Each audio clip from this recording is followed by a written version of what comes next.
what a great season Dak Prescott is having. I'm rooting for Dak Prescott. I think it's a great story. I think the NFL was starving for a storyline for a long time, especially this season. It's been a little dry. It's starving for a storyline. I like it. I want to see Dak do well. I like to see Zeke do well sometimes, depending on who they're playing and depending on whether or not he's wearing one of those cutoff shirts, because that's just so lame. Yeah. Seriously. You're a grown man. Don't wear a cutoff shirt. It's not cool.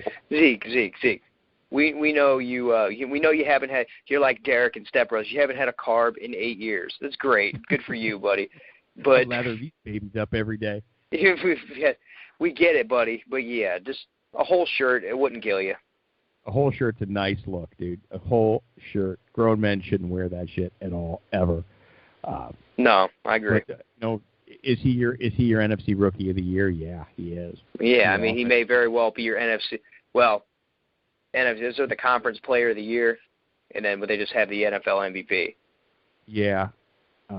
He's gonna be the Offensive Rookie of the Year, though. Well, yeah, it's not even. Actually, it is, because it could either be Dak Prescott too. So it could be, but it's not. No, it's Zeke. Not. I think Dak's been he's been good. There's no doubt about it. He's been good, but if you take Dak Prescott and put him on the Green Bay Packers, he is going to struggle mightily. The Packers have only won games because of Aaron Rodgers. Only. That's it. I keep seeing the discussion out there that Matt Stafford is a better player than Aaron Rodgers.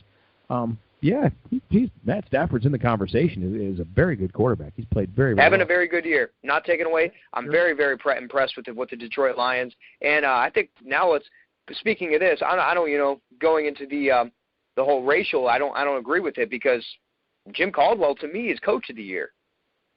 Yeah, he's in the discussion. The NFC at this juncture.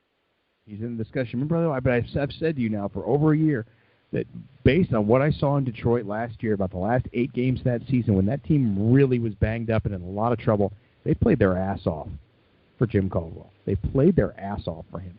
And I've brought that up more than one occasion, but you could see it. These guys weren't quitting on their coach. They weren't quitting on their teammates. They weren't quitting on the fans. I was impressed with what Detroit did, especially like the last 5 games last year. And now they've turned around and they started off on the right foot this year. That's a good football team. They're winning games on the road. Yeah, they're winning games on the road. They're not a great running team, which doesn't surprise me, because you can be a good team in the NFL and not run the ball that well. It just doesn't go very far. It certainly helps if you can run the ball, but I don't know that it's a necessity anymore. Well, your Raiders are 10-2, and their running game isn't fantastic. That's right. It's just not. So that kind of takes everything into a whole new perspective, and I think it's a passing league. It's been that way for some time now. It is, but I think in today's modern NFL, there's still a lot of different ways to be successful.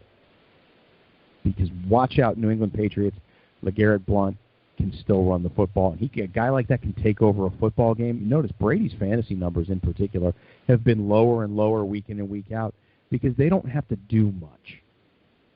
Guys like LeGarrette Blount can smash mouth the ball around the field. They're winning games in the trenches. There's a lot of different ways to be successful in the NFL. And LeGarrette Blount is a punishing runner too. That's the kind of runner, like in about the third, fourth quarter is when he really starts to kick in, because the defense gets tired and they get tired of hitting that guy. Oh, damn right, especially in Foxborough in December. It's cold weather. Oh yeah. It was like very Jerome Bettis like what the Steelers used to do with him back in the day, because Jerome wear you out in the third, fourth quarter because he's just so fucking big and you just bounce off him. Yeah, it's impressive, and I think that we should saddle up for one hell of a playoff run in the NFL. So let's talk about, to the point, the hot seat that we're looking at, because there's certainly a hot seat. Todd Bowles is the first one on the hot seat. Does he make it through the season? He's going to make it through the year without a doubt. No question in my mind they're going to fire him with a couple weeks left in the year. That doesn't make any sense to me.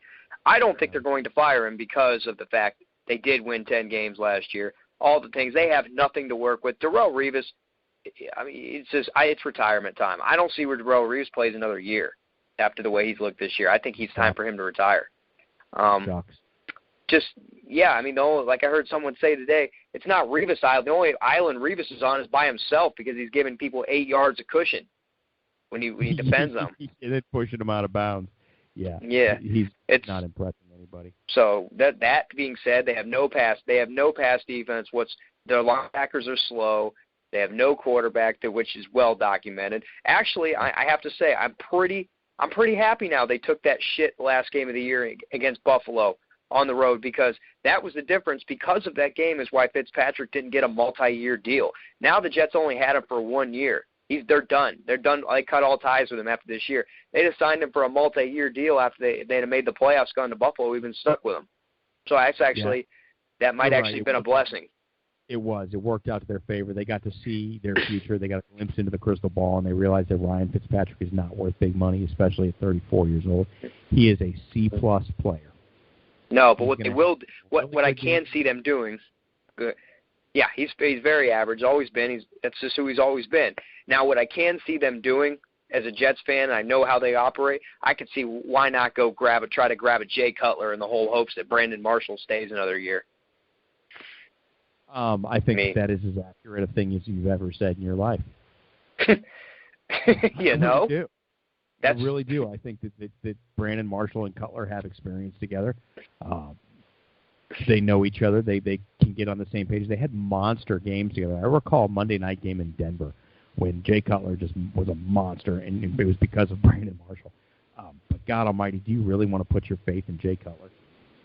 No, that would be such a vintage New York Jets move to go out there this offseason, cut ties with Fitzpatrick, and go instead of trying to get a kid in the draft or someone like that, try to find somebody.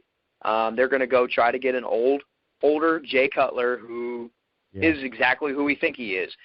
Immense talent, don't get me wrong. Jay Cutler's a very talented kid, but he just doesn't have the other intangibles like your boy Derek Carr has as far as a franchise quarterback. Leadership qualities, passion. Pose this question to you: how in the hell is Jay Cutler gonna function in the New York spotlight? That media market will chew his ass up. He's in Chicago. That's not a small city. He didn't do well there. No. It's like I said, it's a vintage New York Jets move that will not pan out. All in hopes that they can keep Brandon Marshall and bring Jay Cutler to play with Brandon Marshall, and hopefully that can pan out. But look what we've seen it before. Yes, they produce great stats together that is true, especially in their time in Denver.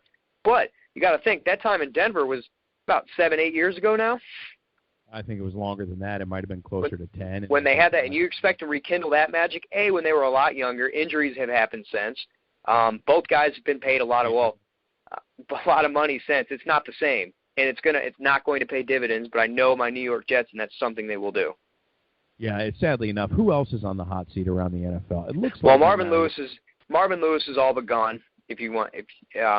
After this season, they will let Marvin Lewis finish the year. Let me touch on that for a second. In the past, we've discussed why Marvin Lewis has been allowed to stay. Making the playoffs, winning 9+ games over 10 years in that division is quite a feat. That is a division with the Pittsburgh Steelers. Sure it is. There's a fourth team in that division who has been as benign and impotent as it gets in the NFL, so they don't count, unfortunately.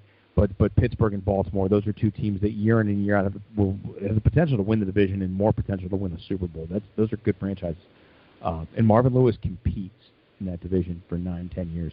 Any team in the NFL will be glad to have Marvin Lewis as their head coach. No, Marvin Lewis is one coach. He's done in Cincinnati, but he's not done altogether. He's not a Ray Farmer or somebody who will never go near a football front office or anywhere near some football organization again. Yeah, he'll get another job. It's just they need to cut ties in Cincinnati. Are you going to laugh when Marvin Lewis gets the Cleveland job and Hugh Jackson goes back and is the head coach in Cincinnati? No, not really. It could work out to benefit. Marvin Lewis be the head coach and then Hugh Jackson just be the OC. No, but Hugh Jackson would go to Cincinnati and get the head coaching gig. There's no way Hugh's taking a demotion. He's put in that position. Brown. Hugh Jackson's not on the hot seat, so let's remove him. I just brought that up because I think it's a anecdotal. No, even if they go in 16, you can't do that. You can't fire him. Now, Rod Marinelli didn't survive 0-16. He was covered. Rod Marinelli didn't exactly have the the ceiling, I think, that Hugh Jackson has. Hugh Jackson has a big ceiling. Rod Marinelli is a defensive head coach, just doesn't have it. Great defensive head coach, just not a head coach, is Rod Marinelli. But where else around the NFL? I will say, as far as Hugh Jackson's, I know he's an offensive mind and all that comes with that. But I'll wait. I'll wait for judgment. But I've wondered, some of his decision making this year, his time management skills. I have kind of evaluated a couple Cleveland Browns games. Hey, and I'm not going to lie, part of it is I do get amused sometimes, and it's like, okay, I can breathe in here. I was like, here's one organization that's more inept than the New York Jets, so it brings a smile to my face like a bowl of ice cream sometimes. But watching that though, I have noticed some sketchy time management skills where he's not been aware of the situation. And his time management throughout the course of the game. Also, his the way he's handled the quarterback situation in Cleveland I've not really been such a fan of. I agree with that. I really do. I think he's going to get Cody Kessler killed, or he's going to get Cody Kessler major head trauma issues as he approaches his late 20s. That's a kid. I think that if I'm the Cleveland Browns, I shut Cody Kessler down for the rest of the season. I've said that before, and I'll maintain it. Yeah, you're not doing him any favors. Yeah, it looks like RG3 is on his way back. He stinks. I know he hasn't had a chance to do anything in Cleveland, but I don't care. He stinks. No, he's too brittle. He can't get hit. So you run him out there and you see what he can do for a few more weeks if he can stay on the field. And if he can show you something, then you're certainly bringing him back next year because you have no quarterback on that team. And if you're you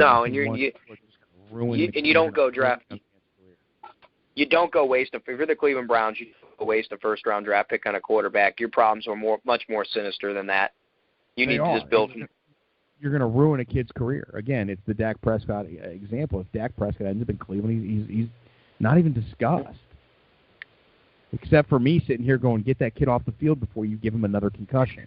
I know we're going to get into college football here talk in a minute. I think Deshaun Watson's sitting there against looking to play the Ohio State University and sitting there going, okay, I know it's school pride and would be nice to bring my school a national championship, but I'm really thinking, I'm looking at the Cleveland Browns in the stands. Their scouts are in the stands. I'm like, I'm thinking I want to shit the bed. Oh, hell no. Yeah, let's get on to that, man. Well, let's any other coaches on the hot seat? Can we do a couple more predictions about who's not going to be around? So we've decided Hugh Jackson stays. Todd Bowles stays. Yeah, Hugh Jackson stays. Todd Bowles stays. Marvin Lewis is going to be gone from Cincinnati, but he'll get another job somewhere. I think that's. I think he will. What about what's his name? Gus Bradley in Jacksonville. Oh, Gus. I don't know. I mean, Now, if it were me, I can't say what the Jacksonville Jaguars are going to do, but I would fire Gus Bradley. Yeah, I would too. I would fire Gus Bradley, and I'd go hire Marvin Lewis tomorrow.